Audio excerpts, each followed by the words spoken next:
So, popular resistance in Palestine. It started very, very early with the Zionist project. The Zionist project is not a new project. It didn't start in 1948, as some people think. It started actually in the 18th century, around the mid of the 19th century. And the first Zionist colony in Palestine was in 1878, almost 20 years before Herzl even published his book called The Jewish State, or The Jew State is a more appropriate translation of his German. But anyway, in 1878, the first Zionist colony was established in Palestine with the explicit political idea of transforming the country into a Jewish state. And within 2 years, there were nonviolent protests against this. And these nonviolent protests, led by people like these two gentlemen, continued for the next 45 years without any single bullet fired. For the first 40 years, basically, up until the 1920s, there was no violence in Palestine. The major form of resistance to Zionism, the only form of resistance to Zionism for the first 40-plus years was nonviolent resistance. In the 1920s, there crept in some violent aspects of the resistance, and it crept in not because the Palestinians chose to respond violently to the Zionist colonization. It's because the British started using weapons directly against the Palestinians. The British occupation that started in 1917 immediately started using weapons against unarmed demonstrators. And it took a few years, not immediately after 1917. In 1920s, really the mid-20s, is when Palestinians responded to the violence of the British occupation by using arms against the British occupation and later against the Zionist movement itself.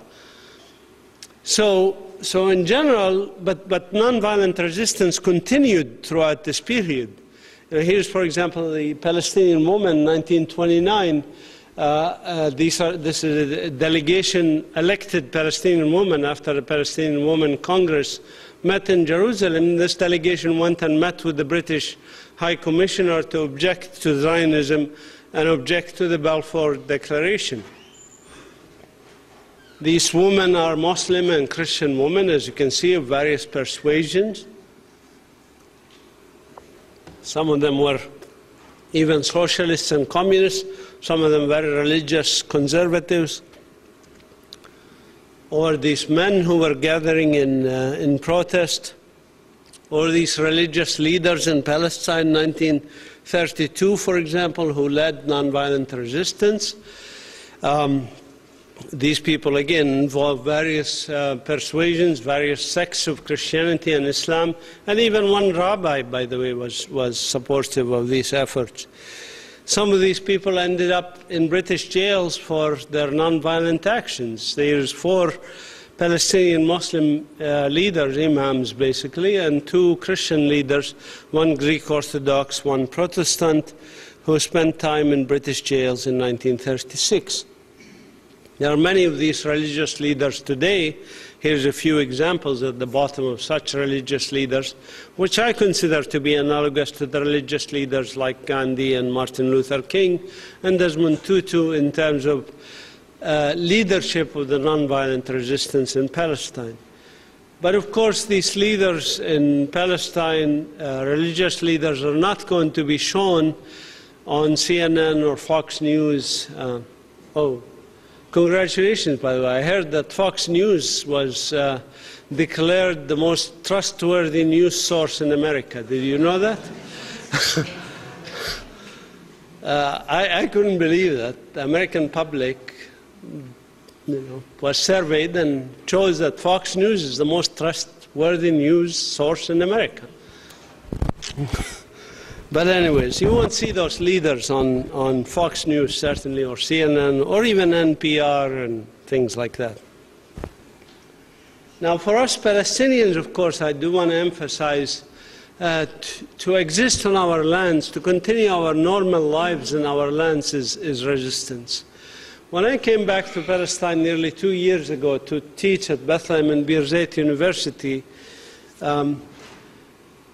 this has become I became more and more aware of this than anything else. When I see my students, for example, from the outlying villages who have to get up at 5 in the morning in order to make an 8 o'clock class, because even though the distance is only 3 miles, they have to travel 15 miles around the walls and the checkpoints and so forth to get to school. They are doing this in a form of nonviolent resistance because the Israeli army does not want them to do that. The Israeli army wants them to give up. Either leave their village, come to live in Bethlehem, or altogether leave Bethlehem. And the pressure that they put on people like me, for example, is the same way.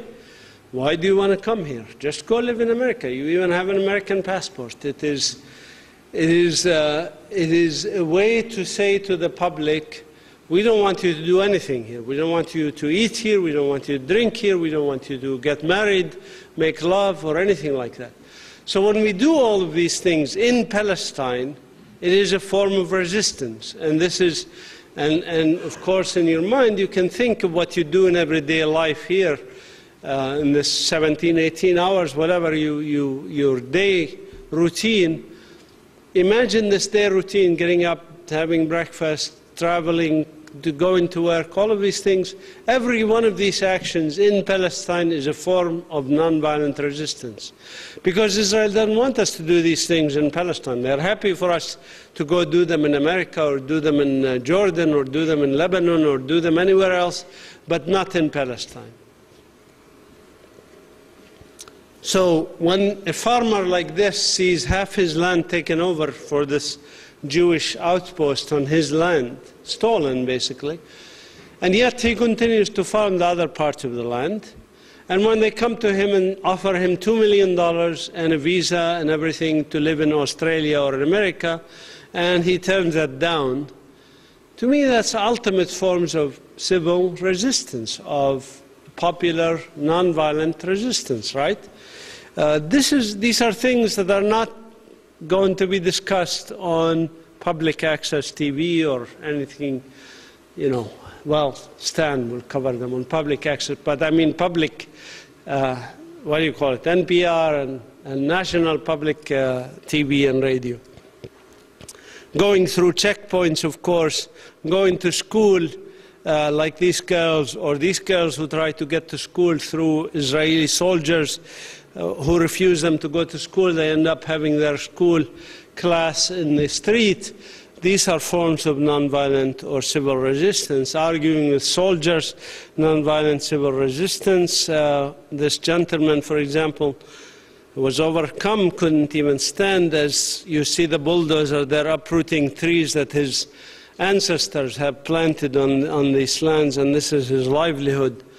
Or praying on your land maybe for the last time before it's taken, or arguing with soldiers and settlers like this. This is a very close friend of mine, Sami Awad of the Holy Land Trust, a Palestinian Christian who was arrested and jailed many, many times, and he's a role model for me actually in civil resistance.